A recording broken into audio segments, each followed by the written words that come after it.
Hi, my name's Anna. Hello, my name's Victoria, and welcome to our second episode of The Real Deal, Bricks and Beyond.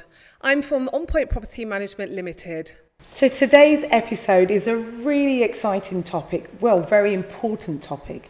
We're talking about generational wealth and building wealth. So today our guest who will be able to give us so much insight into this topic is Mary Boadu. Thank you very much, Anna.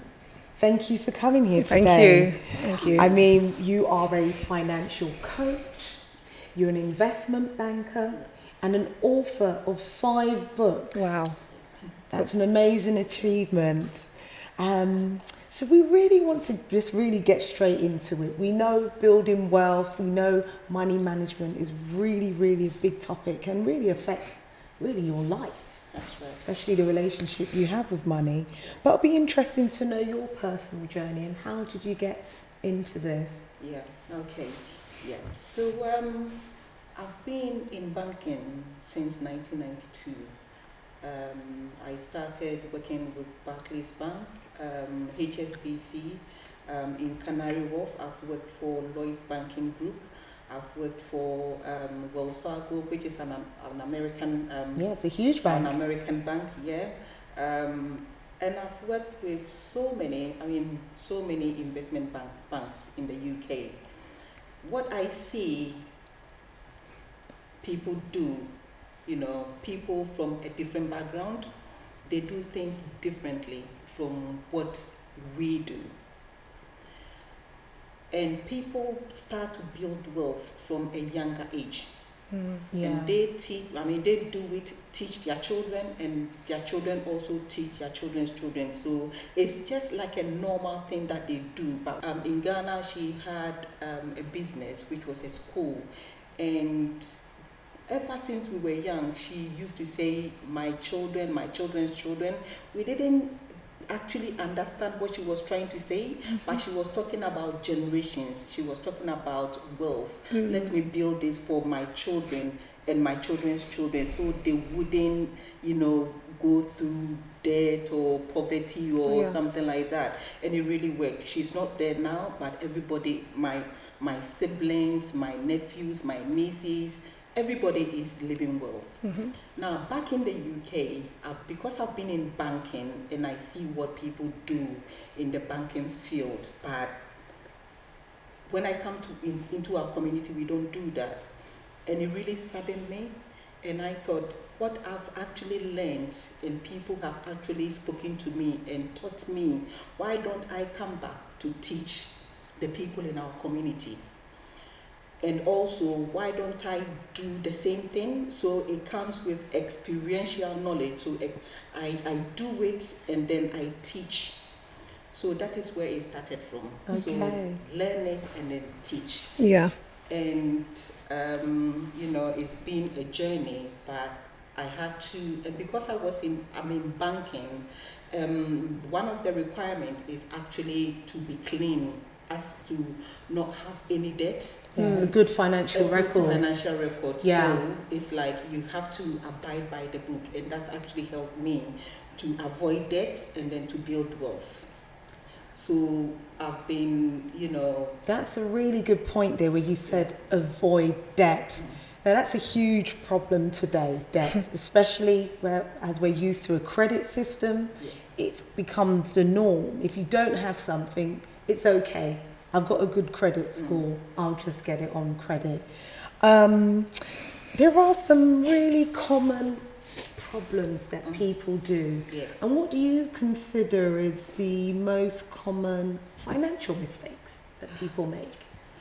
In our community, Well, just on a broad term, what you see here in the UK, people work really, really hard. Yes. People work really, really hard, but we think that, I work every month, money comes in every month, so I can use the money, I can do whatever I like. But once money goes out, it never comes back in. So we keep on spending month in and month out, which is not helping us. Yeah. And when we do that, we are actually building debt. Instead of using that same money to build wealth, We are actually doing it in a reverse order. I think we're just more or less spending our money on liabilities. On liability. Yeah. We are not creating, we are not spending the money on assets, we are creating debt, which is actually going to affect us in the longer term.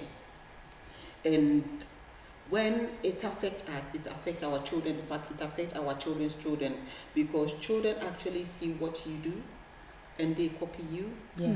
And they also live same way as you do. I guess that makes sense. And then what would you say some of the liabilities are? What people spend on? Let me give you this example. We have a friend. All she does is she has a catalog, catalog where you can buy stuff. Yeah. So the company gives you a credit line, and then you buy on credit. So every month you pay, and she will buy stuff, and then they will increase her credit, and then she would spend it, and then they will increase her credit, and she kept on buying. No matter the kind of advice we gave her, she wouldn't listen. Now she has 4 children. The eldest earns so much money, but because she copied her mom's lifestyle, she's doing the same thing. Repeated pattern. And now she's creating, that same pattern of behaviour. And it's a liability, not an asset. Yes. So what would you recommend, especially today, where the pressures of social media, the pressures of I want something, don't let me save for it, I want it now.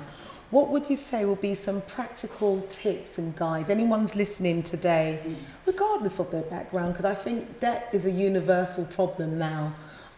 What would you say would be sort of like some of the pillars, the steps? Right, okay. So when money comes in and you spend it, it never comes back, right?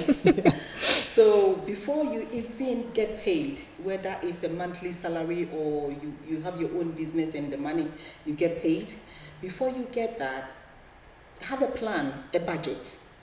Budget for the incoming and what has to go out, as in expenditure. Yeah. When you have these two, you know how much you are going to spend and how much will be left. And you have to invest that kind of money. That's going to take discipline. Discipline, that's it. So you have to be disciplined. You have to be consistent with saving and investing. Most of the time, we know, like, oh, I have to save, I have to invest, but they don't know where to go. They don't know where to invest. They don't know how to save their money to get good returns. So you actually need someone to guide you, like do A, B, C, D. So before you get your money, plan it. Plan it. So when you plan, you have a clear understanding of what is coming in and how much you have to spend out. And then a percentage of that money has to be saved or invested. So in part of your financial coach training, is that the sort of thing you would do with your clients? Exactly. I normally do a one-to-one, one-to-one coaching with my clients, and I go deeper into their credit records. We do budgeting, and it's like I point them to the right direction, do A, B, C, D. If you're in debt, you understand why you have to come out of debt. Yes. And then you'll be able to save and you'll be able to invest. So giving them, letting them understand why, the reason why you have to avoid it and save and invest. I guess it's education again. Education. It boils down to education and people being aware of their spending habits and what they're doing. I don't think we have that awareness. It's not taught in schools. Life management of finances.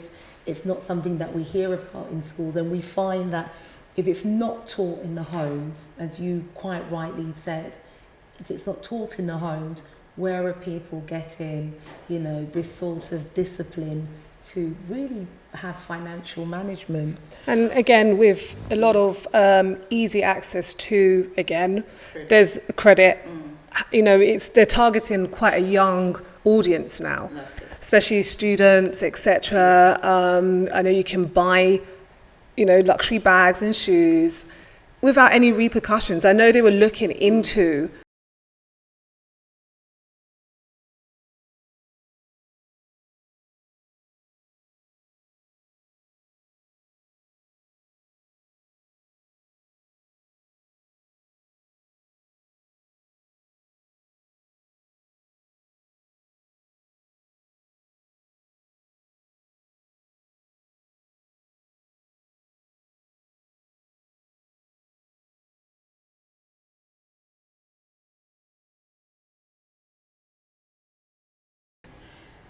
I took it, I accepted it, went through the application, came back home, and I thought, why did I, why did I take this loan? I don't need it. I don't have any plans for this money.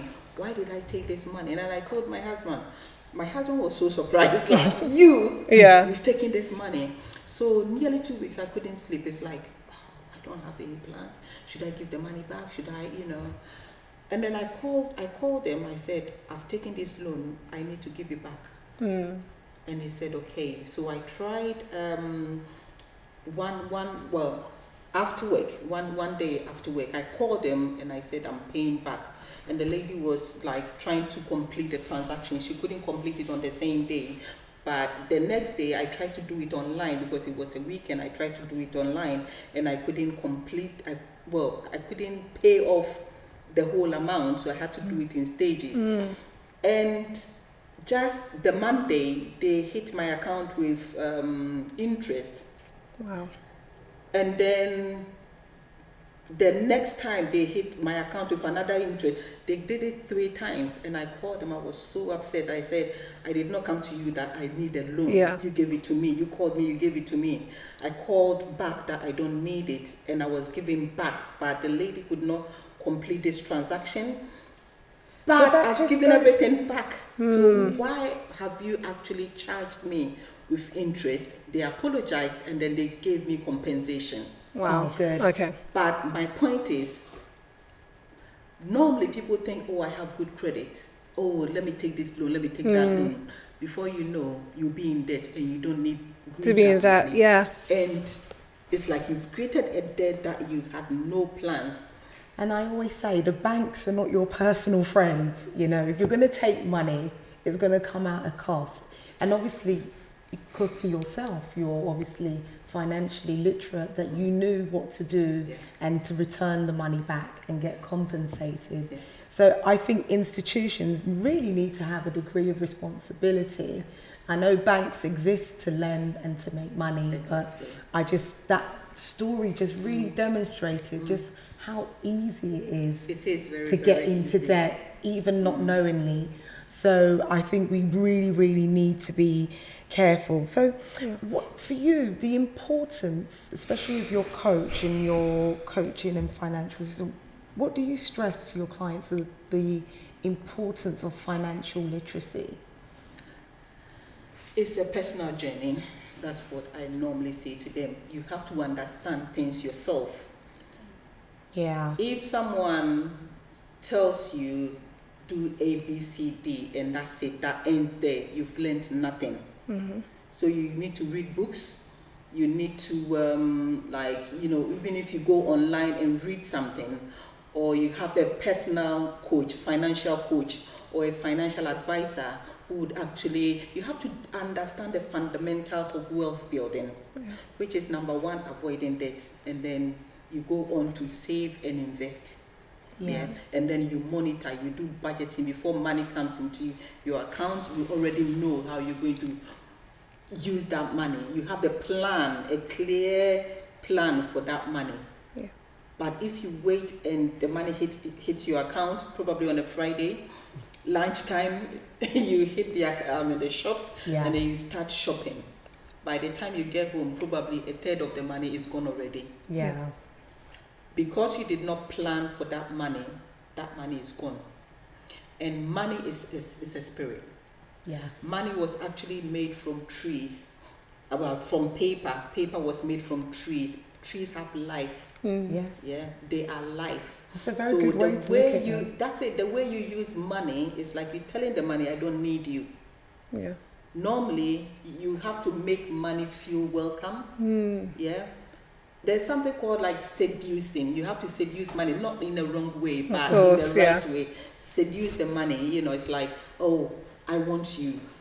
You've come to me. I want you to stay. You want the money to stay by not overspending. That's a really good point. You save and you invest it. Yeah.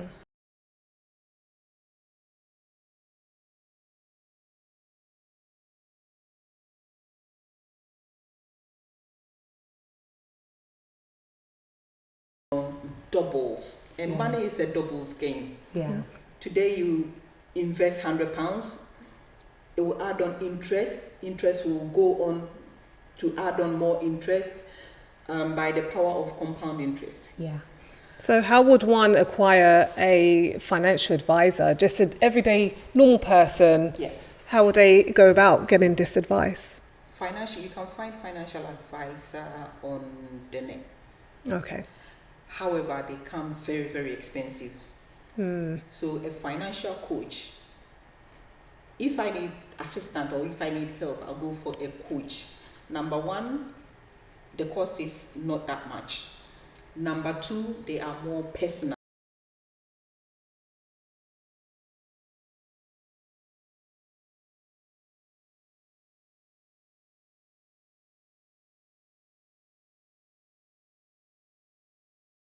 And It's a tick box exercise. that's it. Yeah. It's like, what did you say your symptoms was? And then they search A, B, C, D, and they write you whatever they have to write you. But if you go to a holistic like that. person, that's it. You know, they go to the bottom of the causes or the bottom of your situation, and then they help you. It's more personalized. It's more personalized. Yeah, I like that. So I prefer a coach to a financial advisor. Okay. They are your friends. Yeah, they are your friends. And So I coach. think it's more relatable, wouldn't you say, to a day-to-day person? That's it, Because I feel for more day-to-day people, it's overwhelming. Yeah. And it can be quite frightening to go into an institution. So a financial coach, I think you've given a good distinction. And we know that you're an author. Yes. I've got one of your books, one of your latest books actually in front, Building Generational Wealth. So this gives part of the education that you've mentioned. Financial education. That's fantastic. Educate yourself, Yeah. for yourself, for your children, and for your children's children. Yeah. If you try to avoid debt now and save and you invest, you'll be happy you did that. And your children will call you great. Yes, absolutely. And I think you cover a lot of the Everything topics is in there. that we've spoken about today. And where can we get this book? Where is You it can available? get the book online, Amazon, Yeah. It's Amazon. Apple Okay. iBooks, Barnes and Nobles. Most of just type Mary Boadu, Yeah. Mary Boadu, Yeah. and then you get that. And then you can get the book. Yes. I mean, as we're wrapping up, what would we say for our listeners? What are the... Yeah, I think the foundations is definitely what you've really emphasised on. That's where everything starts from. Planting a tree is the foundations. Exactly. Yeah, absolutely. We should take wealth building Yes, as a personal journey. a personal journey. Personal journey. We should get to understand the subject of finance. And we should try to avoid debt. Debt is a major killer. You can't work and then like flash your money in the loo. It's like, I don't want you, just go. Yeah. If you think about it in that way, that you are just wasting your money by, sometimes the things that we even buy, 2 days after you realize I don't even need this. This is why sometimes we return stuff to the shop. Yes. Yeah, I think we can all relate to that. That's it, So avoid debt and then build wealth. Yeah. Buy books, read. Yeah. Normally, some people don't like reading. You cannot live without reading. Of course. It helps you on your personal journey in life. Yes. When it's finance, it will help you. It goes a long way. You can learn something and teach your children, and your children will teach their own children, right? If you want to build wealth, learn. Read. And find a coach. Yeah. Find a financial coach. They will help you to avoid that. They will help you. They will steer you in the right direction and build wealth. Most of the time, we don't know where to go. Yeah. But a coach will tell you A, B, C, D. So you get everything in one sitting. Within an hour, everything is done and dusted. So the next time you get money, you know where the money is going. 10% is going here, 20 is going here, 30 is going there. You are happy, right? Yeah. You are happy knowing that, you know, I'm building something. You open your bank account or your investment account, you see that, oh, last month it was this, now it's that.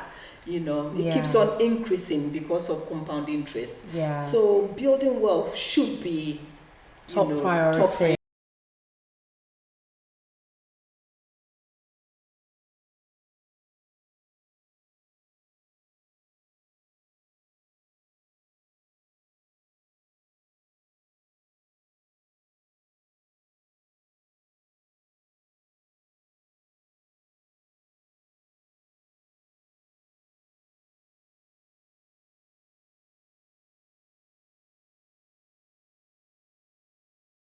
Like, name it. For example, this is my holiday money. This is my chilling money. Yes. This is my whatever restaurant money. This is for clothing.